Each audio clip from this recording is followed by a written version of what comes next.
Cette vidéo va être une vidéo de dingue. Cette vidéo va être encore très spéciale.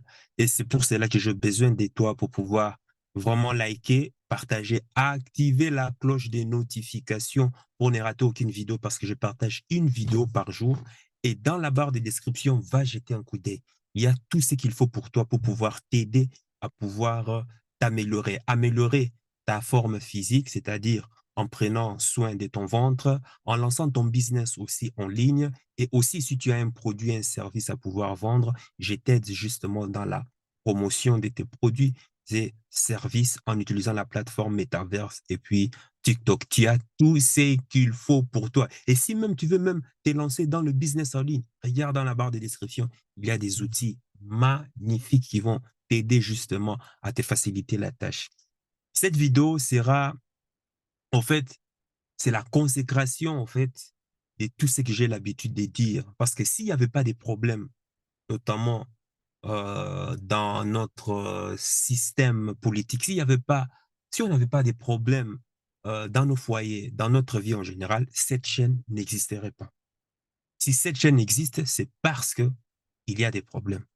Et quand je dénonce certains problèmes liés, par exemple, à la politique de la France en Afrique ou bien à la politique des Occidentaux en Afrique, certains me critiquent d'être extrémiste, certains me critiquent d'exagérer sur mon analyse.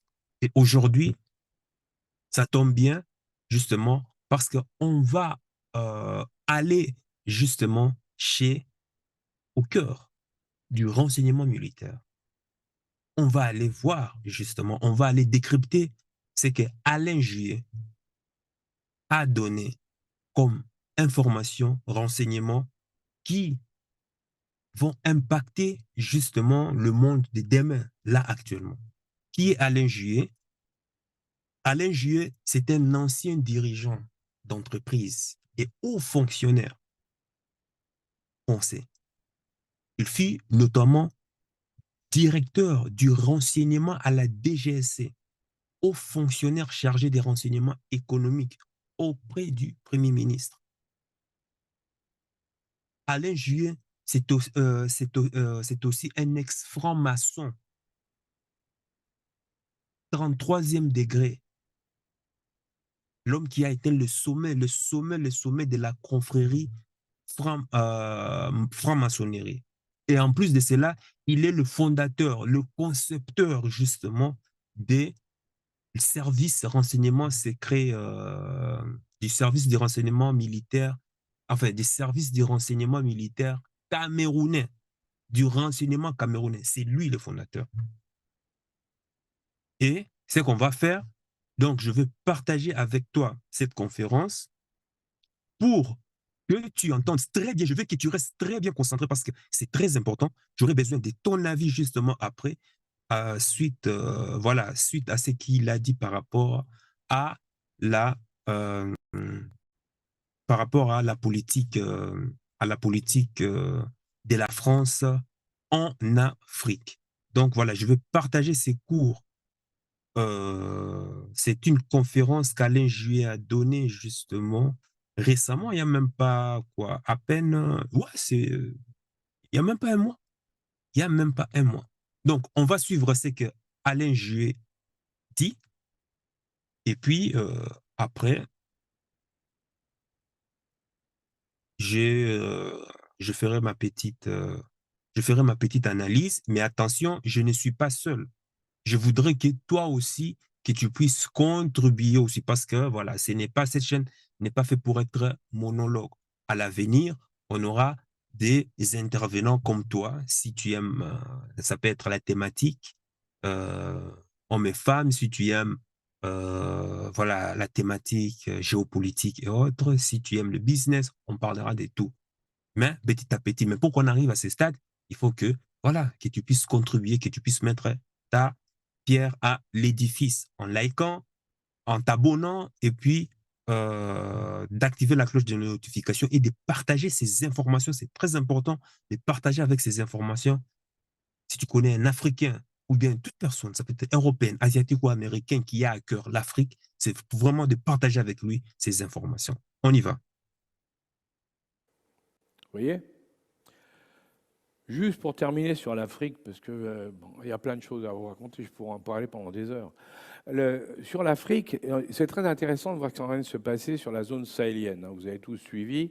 Bon, le moins qu'on puisse dire, c'est que la France a perdu pied, hein, puisqu'on s'est fait chasser de partout. Enfin, non, on ne s'est pas fait chasser de partout, excusez-moi. Il reste le Cameroun, ça ne va pas tarder. Le Tchad, ça ne va pas tarder non plus. Donc, hein. Alors, il restera la Mauritanie, parce qu'elle est très bien tenue par les gens qui sont en place, et le Sénégal, parce qu'ils ont une équipe qui est très bonne, mais qui est déjà démarquée de la France. Parce on les a vexés en exigeant que le président ne se présente pas plus de 2 fois, parce que c'était scandaleux de notre point de vue à nous. Bon, Macky Sall l'a accepté. Bon, c'est son candidat qui va évidemment passer à sa place. Mais il a dit c'est quand même invraisemblable que les Européens continuent à donner des leçons sur tout. Et résultat, il a été négocié tout seul avec Poutine pour les approvisionnements en céréales. Et il a obtenu l'approvisionnement en céréales de toute la zone en nous court-circuitant. Bon, ça c'est comme ça. Donc, ce qui s'est passé, il faut bien voir, pour bien comprendre ce qui s'est passé dans cette zone-là, dans la zone des coups d'État, il y en a 5 quand même en 2 ans, hein, et 3 dans les derniers mois, c'est que l'erreur qui a été faite du côté des Français, c'est de confondre 3 choses. La première, c'est d'oublier qu'il y a dans tous ces pays, du fait des frontières héritées de la colonisation, il y a une opposition entre le nord du pays et le sud du pays. Le nord, c'est des Sahéliens, c'est des nomades, c'est des pasteurs. Ils sont Peuls, ils sont Touaregs, ils sont Ragbat. Ce sont des gens qui sont habitués à vivre dans des conditions.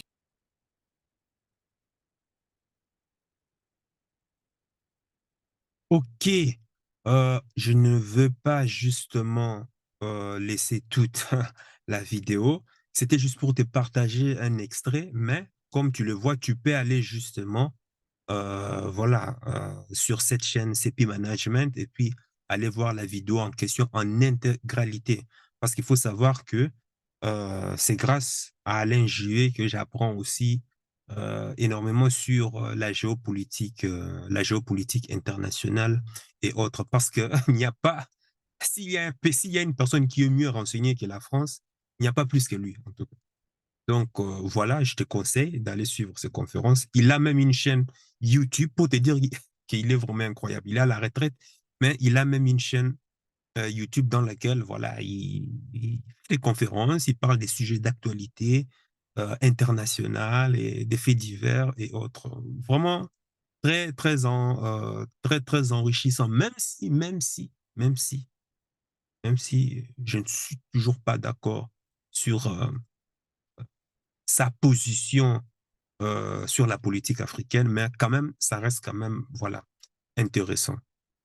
Donc, comme on vient de le voir, Monsieur Alain Juet, ancien patron directeur de la DGSE, s'est exprimé sur l'actualité africaine.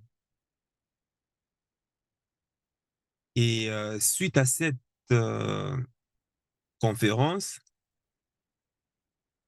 justement, j'ai été impressionné par les nombres des choses, tu viens de l'entendre, qui ont, qui ont débité, qui ont été débités par cet homme lors d'un forum. Il s'agit d'un forum international où il était question, voilà, où il était questionné sur la politique africaine. Il a dit des choses qui méritent vraiment, je l'ai dit, comme je l'ai dit au début, toute ton attention, toute notre attention. Et voilà pourquoi je t'exhorte vivement à pouvoir partager cette vidéo vraiment avec, voilà, avec toute personne que tu connais qui a à cœur vraiment l'Afrique. Donc, Alain Juet a travaillé dans les plus hauts renseignements des services secrets. Il nous a parlé du constat de l'échec politique de la France. Et ces termes, comme tu viens de l'entendre, sont clairs. Puis,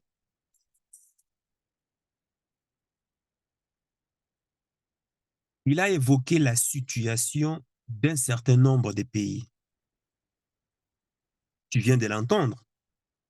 Il révèle que Idriss Déby n'est pas mort au combat, comme on nous l'a toujours vendu par les médias des grands chemins. Il nous dit qu'il a été assassiné par les siens. En avril 2021, Idriss Déby est mort suite à une querelle des généraux, une dispute à coups de pistolet avec des généraux de son propre clan. Donc, ce sont les proches d'Idriss Déby qui l'ont tué. Alain Juillet, c'est l'homme le mieux informé, en tout cas le mieux informé de la France. Donc, une source de haute importance. Tous les pots de vin, tout ce qui se passe, tout ce qui se trame dans l'obscurité pendant que les Français et les Françaises sont en train de dormir, lui, il est au courant en tout cas. Il dit que Macron a imposé Mahaman Kaka Déby à la tête du Tchad contre la volonté du peuple tchadien. Jusqu'ici, on sait qu'il n'y a rien de nouveau. C'est des choses que j'en ai déjà parlé. D'ailleurs, va voir cette vidéo qui va apparaître ici. Quand il s'agit pour les mêmes vérités, quand c'est moi qui l'ai dit, on dit que j'exagère, que la France est un pays des droits de l'homme.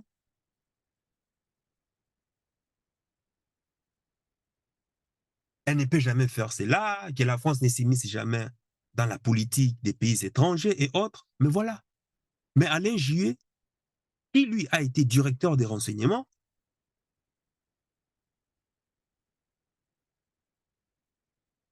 lui, il est dit, et il est peinard. Il rentre tranquillement dormir chez lui sans être interpellé.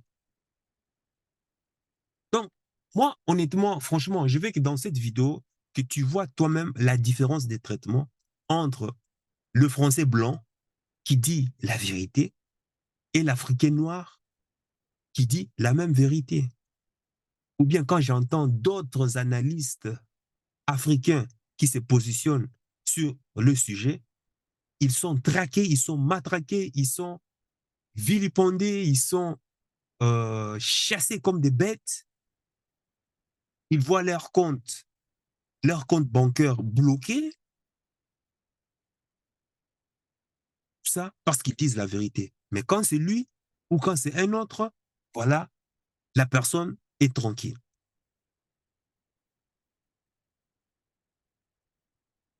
Depuis qu'il a dit ça, on a vu, ça fait le 3 octobre, ça fait déjà à peine un mois et demi. As-tu déjà entendu qu'il a été convoqué ou inquiété ou qu'on lui a coupé sa retraite d'ancien haut fonctionnaire ou quoi que ce soit? Non. Voilà. Deux poids, deux mesures. C'est double standard. Le deuxième sujet dans lequel il a parlé, qui est aussi très important, il parle du Sénégal. Il dit que le Sénégal est bien tenu parce qu'il y a une bonne équipe sur place. Maintenant, que veut dire bien tenu? Que le Sénégal est bien tenu parce qu'il y a une bonne équipe sur place. Qu'est-ce que cela veut dire?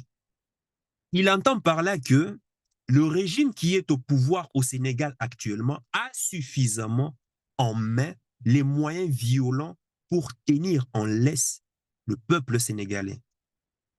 C'est-à-dire que la voix et l'expression du peuple sénégalais sont correctement, sont complètement bridées, contrôlées par Macky Sall.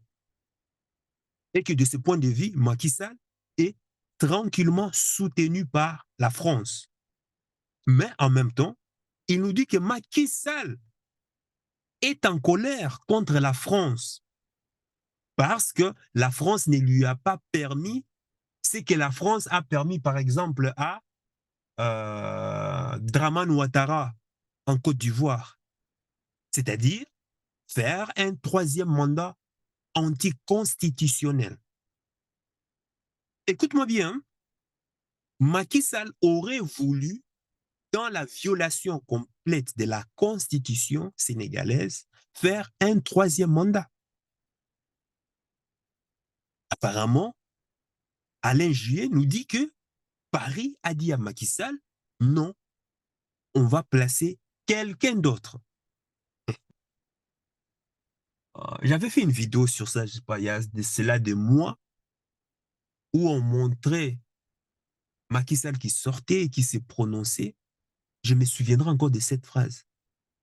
Il disait que j'étais en droit de pouvoir me représenter pour le troisième mandat, mais par,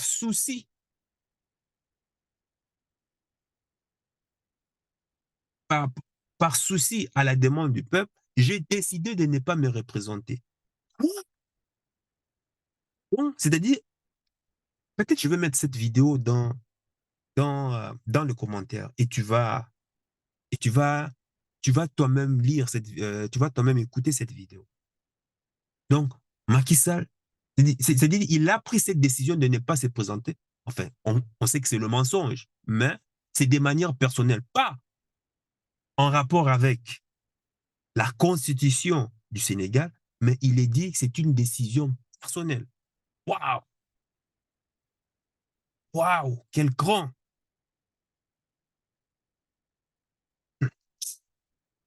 Ah.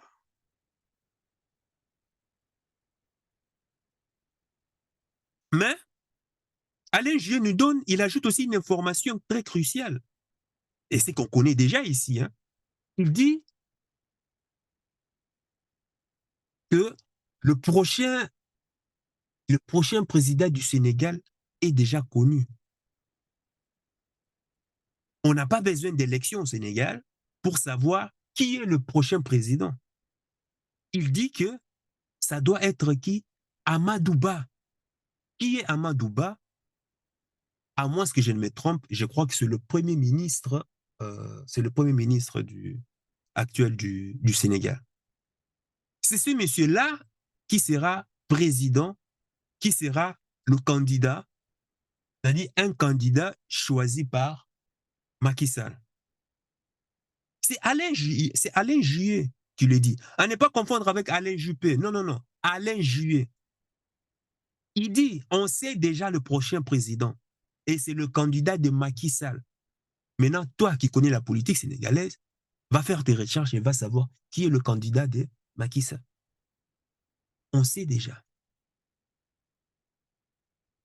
C'est exactement ce que Mahaman Issoufou, ancien président du Niger, avait fait pour pouvoir imposer Mohamed Bazoum au pouvoir. Voilà.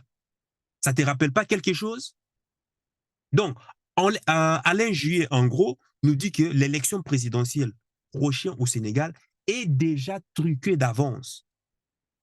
Ne sois pas surpris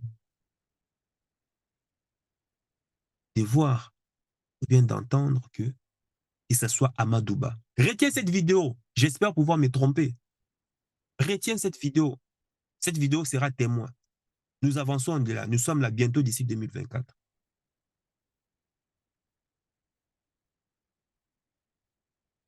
Les élections seront déjà truquées d'avance.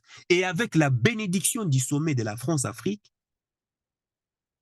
on a dit à Macky Sall, ah non, tu ne fais pas un troisième mandat, mais tu choisis un candidat, mais celui-là sera président de la République. Et ils disent qu'ils vont s'organiser pour arranger une parodie d'élection comme un peu le scénario qu'ils ont fait, par exemple, avec Alassane Ouattara en Côte d'Ivoire, comme celui qu'ils ont fait avec les élections de Paul Biya au Cameroun, comme les élections de Sassou Nguesso, comme le scénario qu'ils ont fait avec Tshisekedi en RDC, hein, avec le fameux deal à l'africaine. Hein. Aussi, il y a aussi le même scénario qu'ils ont fait avec Faure Eyadema au Togo, comme celle qu'ils ont fait aussi avec Brice Oligui Nguema au Gabon. Ils disent qu'on se débrouillera pour le mettre président. As-tu toi-même entendu cela? Ce n'est pas moi qui l'ai dit, hein? C'est lui qui l'a dit. Maintenant, est-ce que quand c'est moi qui l'ai dit, et tu verras que dans le commentaire, il y a 2 ou 3 commentaires, des gens qui me traitent de je ne sais quoi, qui se prennent euh, pour des, comment on appelle ça, des Einstein de la politique. La vidéo est là, et je veux que tu la revoies, revoies, revoies et revoies. Il est dit, parce que ce monsieur a des informations précises que Macky Sall ne veut pas organiser une élection, ou bien ne va même pas organiser une élection démocratique au Sénégal. Et c'est pour cela que Macky Sall maintient le favori de la présidentielle de 2024 en prison. Il s'agit d'Ousmane Sonko. Maintenant, tu comprends, avec la complicité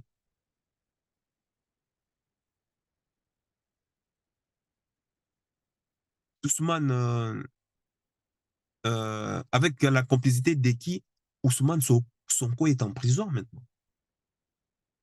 Tous ces tracas, justice, condamnation, accusation, tous ces genres de trucs, tu comprends que c'est juste un traquenard pour pouvoir affaiblir justement le candidat que le peuple veut voir pouvoir. Donc, on comprend que Ousmane Sonko est otage de la France-Afrique. Ousmane Sonko est inhumainement, injustement maintenu en prison parce que qu'ils savent que s'il sort, il va gagner l'élection présidentielle et que s'il gagne l'élection présidentielle, la France-Afrique ben, sera complètement, ben voilà, sera complètement terminée. Enfin, quand je dis terminé, c'est avec les parasites, bien sûr. Nous sommes là vraiment dans l'obscurantisme de la géopolitique occidentale, de la géopolitique mondiale en Afrique. C'est ça. L'élection n'est même pas encore organisée, mais ils savent déjà qui sera le prochain président du Sénégal. Pourquoi? Parce qu'ils veulent absolument préserver les intérêts de la France-Afrique au Sénégal. Mais en même temps, il prévient que Macky Sall n'est pas très content parce qu'on ne lui a pas laissé faire un 3e mandat. Comme Ouattara en Côte d'Ivoire et les autres dictateurs en Afrique. Il a abordé aussi un autre sujet en rapport avec le Cameroun. Il dit la santé de Paul Biya est chaotique et qu'il ne passe pas forcément son séjour. Il est toujours à l'étranger, hein, 6 mois par mois, enfin la moitié d'année. Enfin, je l'ai dit même dans une des vidéos, je parlais de Paul Biya et qu'il passe la moitié de l'année toujours à l'étranger, entre l'Allemagne, la Suisse et puis Monaco, ces genres de trucs. Quoi. Et il dit que tout ce qu'on attend, ce qu'ils attendent au Cameroun, c'est simplement le prochain coup d'État. J'espère que tu n'as rien appris, en tout cas, de nouveau ici. Parce que moi, en tout cas, dans cette vidéo, enfin, va aller voir encore cette vidéo, j'ai parlé de Paul Biya. Je t'avais déjà dit que la succession de Paul Biya va être une guerre successorale. Ça, c'est un terme que j'ai appris de, comment il s'appelle, Wakameroun. Le professeur, un grand professeur, Franklin Wakameroun. Donc, il va y avoir plusieurs tentatives de coups d'État qui vont avoir lieu au Cameroun. Donc, il y a 2 clans rivaux qui se battent pour la succession de Paul Biya. Ça, c'est ce que tu dois savoir. Il y a un clan qui veut une succession de type monarchie France-Afrique, c'est-à-dire le style de Ali Bongo vers Omar Bongo, ou bien Faure Gnassingbé et il y a des mains vers non, Fort Yassimbe, il y a comment on appelle ça? Et il y a des mains vers Fort Nyansimbe, le style de Sassou Nguesso vers, par exemple, Denis Christel Nguesso, le style de Guinée, Guinée équatoriale, de Obiangema, Teodoro, vers Obiangema Mange. Et puis, voilà, tu as tu as toute la liste de ces pays. Et il y a aussi un autre clan qui veulent, enfin, c'est-à-dire, il y en a qui veulent, en fait, une succession comme ça, en fait, une succession familiale. Et puis, il y a ceux qui veulent une succession à l'intérieur du clan, du régime.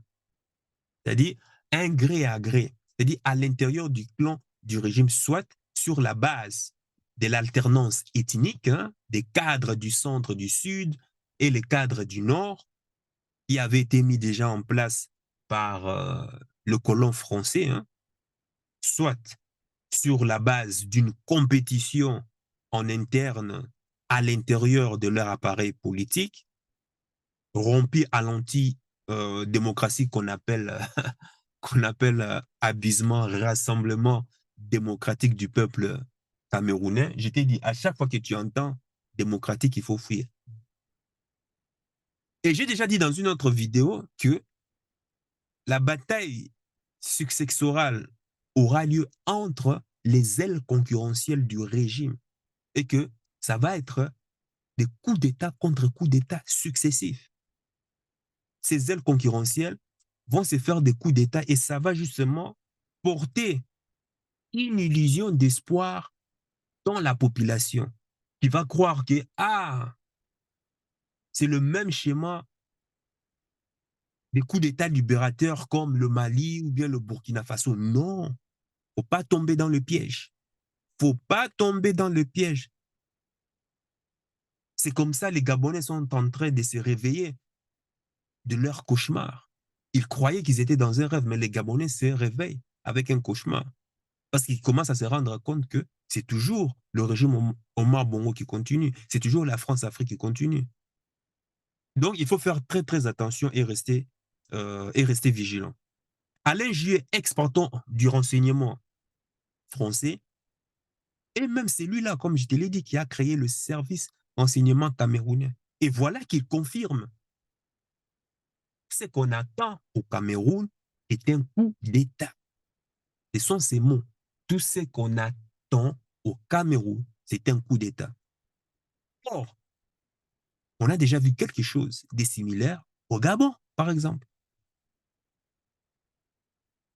Il s'est passé au Gabon un coup d'État néocolonial, c'est-à-dire un coup d'État qui a permis à la France-Afrique, sous couvert de se débarrasser de la famille Bongo, de sauver simplement sa prépondérance au Gabon. Donc, désormais en Afrique, il y a une concurrence entre deux sortes de coups d'État.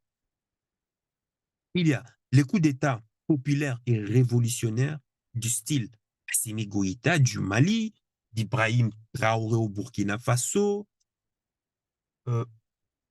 d'Abdourahmane Tchani au Niger. Ce sont des coups d'État populaires et révolutionnaires qui remettent en cause la relation de domination et qui replacent le peuple au centre du processus politique. Et de l'autre côté, il y a des coups d'État réactionnaires, néocolonialistes, qui sont soit militaires ou civils. Actuellement, il y a une course de vitesse entre les deux forces panafricanistes et les forces réactionnaires néocolonialistes qui va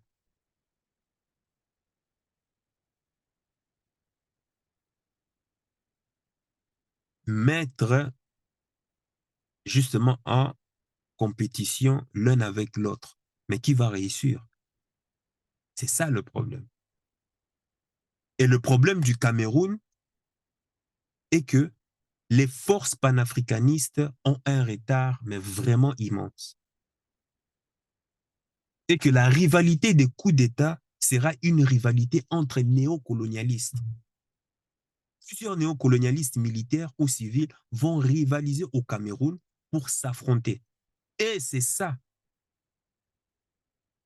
et c'est ça que l'intellectuel, le professeur Franklin Ouattara avait appelé la guerre, la guerre successorale du Cameroun ou succession de gré à gré. Mais la succession de gré à gré, elle s'est faite par un coup d'État civil ou coup d'État militaire ou par les deux. Le Cameroun, honnêtement, court un très grand danger. Et que s'il rate le virage de la redistribution des cartes de la géopolitique mondiale, ben c'est fini. Le Cameroun sera dans le puits. Le Cameroun sera dans le caniveau encore, encore et encore pendant plus de 100 ans. Le peuple camerounais a intérêt de se rassembler autour des valeurs panafricanistes, révolutionnaires, pour emboîter le pas au mouvement néocolonialiste. Donc, peuple camerounais, apprenez un peu de la bravoure du peuple malien, de la détermination du peuple burkinabé. Au lieu tout le temps de rester dans vos distractions, dans la bière, dans la chisa, dans les vidéos qui ne parlent que du piment, du piment, du piment. Sortez un peu de ces distractions. On a la chance d'avoir des masterclass en live de la géopolitique mondiale qui se joue en Afrique, sans langue de bois, sans doute parce qu'il y a des réseaux sociaux. Alors qu'il y a 50 ans, c'était complètement impossible. Peuple sénégalais, peuple camerounais, peuple tchadien, je vais vous demander vraiment de vous éduquer. Éduquez-vous. L'éducation passe déjà par le simple fait déjà. Et déjà, de te rassurer de pouvoir t'abonner sur des chaînes comme celle-ci, il n'y a pas que la mienne, hein, de suivre cette chaîne, de liker, d'activer la cloche de notification et de partager cette vidéo ou bien d'autres vidéos qui parlent de la même thématique avec d'autres gens pour qu'il y ait déjà plus d'impact. Va t'abonner sur d'autres chaînes qui parlent des thèmes qui vont t'aider à te cultiver sur la spiritualité africaine, la culture africaine, la politique africaine, les sciences de l'Afrique impériale. Il faut s'éduquer et s'armer de la technologie pour rendre ces continents vraiment prospères. Et ça, justement, ça commence par un petit pas de ta part, une petite action de ta part, mais que tu le fais avec cœur.